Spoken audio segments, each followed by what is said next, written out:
for children's clothes, fashionable buttons. Madame Pillard's adopted son came from Marseille for the funeral, suggested I might like to take over the shop. The bank agreed, and on the 12th of March, 1990, an artistic sign painter came to inscribe the words Jo's Haberdashery, formerly Maison Pillard, above the display window and on the door of the little shop. Jo was proud. "Jo's Haberdashery," he said, puffing himself up like a man whose chest is covered with medals. "I'm Jo, that's my name." I looked at him, and I thought how handsome he was, and I decided I was lucky to have him for a husband. That first year of our marriage was brilliant. The haberdashery shop, Jo's new job at the factory, and waiting for the birth of Romain. But so far the haberdashery shop has not done very well. I have to compete with 4 hypermarkets, 11 supermarkets, the sinfully low prices of the dressmaking stall at the Saturday market, the economic crisis making people scared and mean, and the laziness of the ladies of Arras, who prefer the ease of ready-to-wear to the creativity of making your own clothes.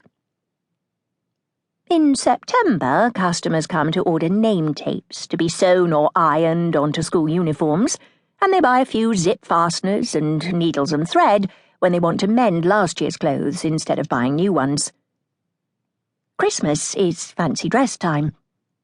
The princess costume remains top of the pops, followed by the strawberry and pumpkin costumes. For boys, pirates are a good bet, and last year saw a craze for sumo wrestlers. Then everything calms down until spring. I sell a few work boxes, 2 or 3 sewing machines, and fabric by the meter. While I wait for a miracle, I knit. The items I knit sell quite well, especially the blankets for newborn babies, and the scarves and pullovers made of cotton crochet thread.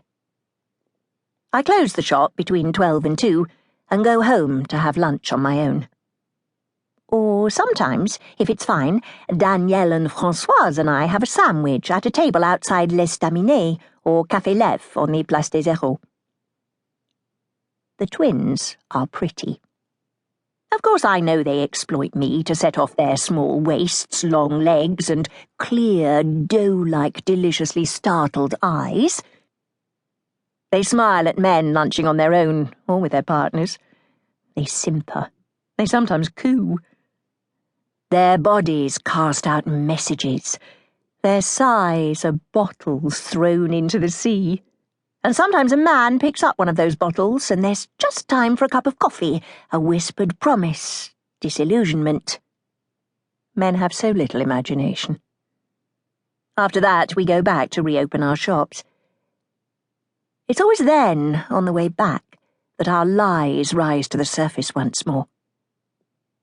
"I'm sick and tired of this town. I feel like I'm living inside a tourist leaflet. Oh, I'm suffocating," says Danielle.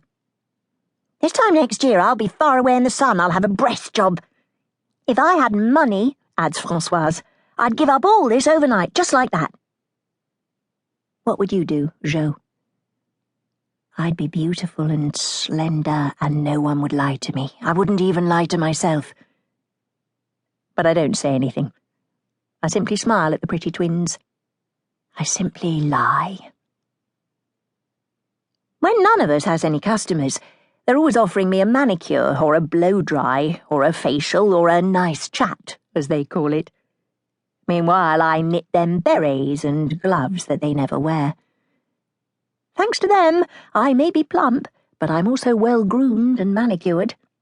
I'm up to date with who's sleeping with whom, the problems Denise from the Maison du Tablier is having with her consumption of that treacherous substance loose gin, 49% proof, and the various problems of the girl who does the retouching at Charles-les-Fournis, and who has put on 20 kilos since her husband fell for the shampoo girl at Chez Jean-Jacques.